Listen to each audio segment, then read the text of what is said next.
بسم اللہ الرحمن الرحیم.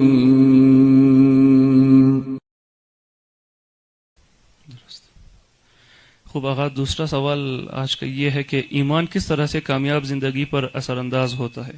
یعنی اگر اس طرح سے بھی کہہ دیں کہ جو کوئی جس کے پاس ایمان نہیں یا غیر مسلم ہے یا غیر مومن ہے، کیا ان کی زندگی بھی یا شادی شدہ زندگی بھی کامیاب ہو سکتی ہے؟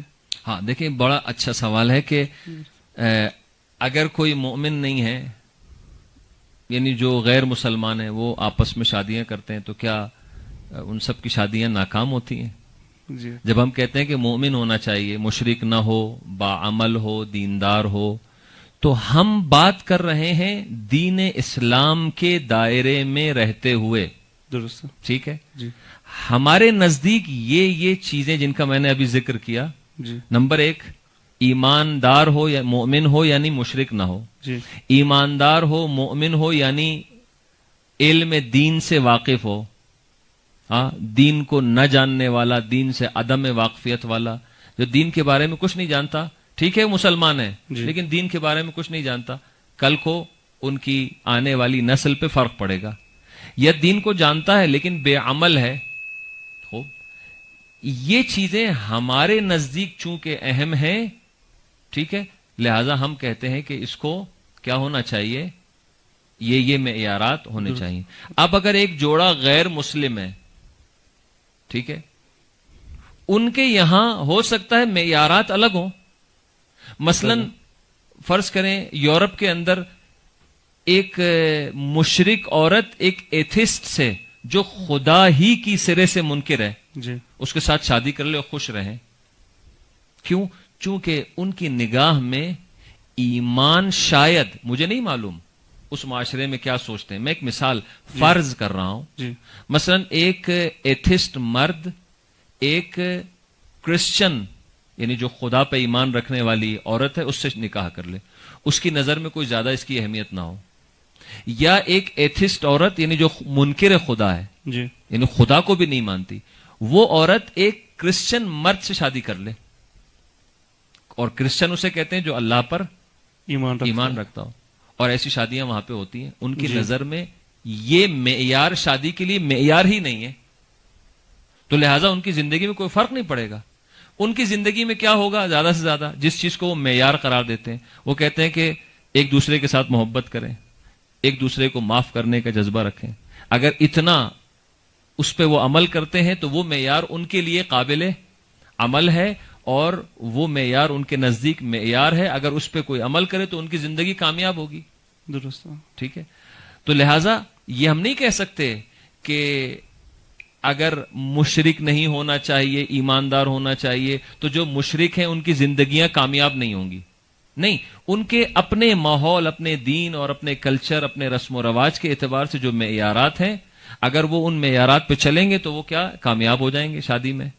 لیکن ہم ایک بات کر رہے ہیں کہ اسلامی معاشرے کی. جی. اسلامی معاشرے کے اندر ایک کامیاب زندگی کا معیار یہ ہے کہ مومن ہو، مشرک نہ ہو، منافق نہ ہو، بے دین نہ ہو، دین سے عدم واقفیت وغیرہ جیسی مشکلات اس کے اندر نہ ہو، تو انشاءاللہ یہ شادی جو ہے وہ کامیاب ہوگی. درست. زبردست. خوب. آخری سوال ہمارا یہ ہے کہ آغا صاحب، یہ شادی کے لیے جو بہترین عمر ہے، یعنی لڑکے اور لڑکی کے لیے کیا ہے، کون سی عمر ہے؟